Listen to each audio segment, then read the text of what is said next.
Imagine for a moment that somewhere in the middle of Texas there was a large foreign military base, say Chinese or Russian.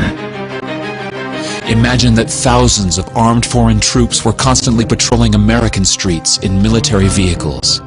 Imagine they were here under the auspices of keeping us safe, or promoting democracy, or protecting their strategic interests. Imagine that they operated outside of U.S. law and that the Constitution did not apply to them. Imagine that every now and then they made mistakes or acted on bad information and accidentally killed or terrorized innocent Americans, including women and children, most of the time with little or no repercussions or consequences. Imagine that they set up checkpoints on our soil and routinely searched and ransacked entire neighborhoods of homes. Imagine if Americans were fearful of these foreign troops and overwhelmingly thought America would be better off without their presence. Imagine if some Americans were so angry about them being in Texas that they actually joined together to fight them off in defense of our soil and sovereignty because leadership in government refused or were unable to do so.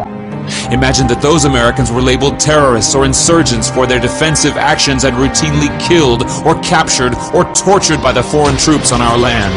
Imagine that the occupiers' attitude was that if they just killed enough Americans, the resistance would stop, but instead, for every American killed, 10 more would take up arms against them, resulting in perpetual bloodshed. Imagine if most of the citizens of the foreign land also wanted these troops to return home.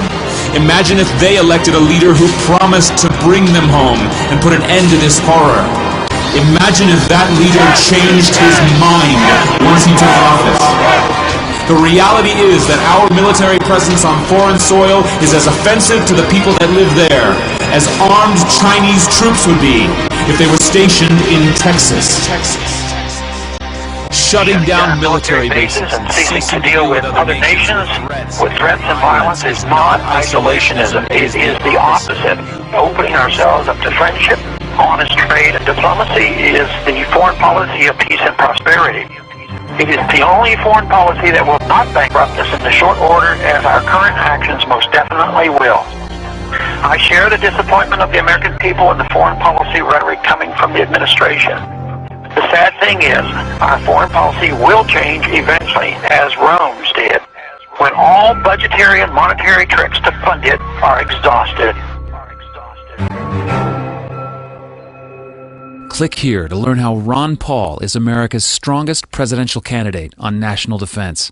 Or get involved and click here to learn how to register to vote in 2012.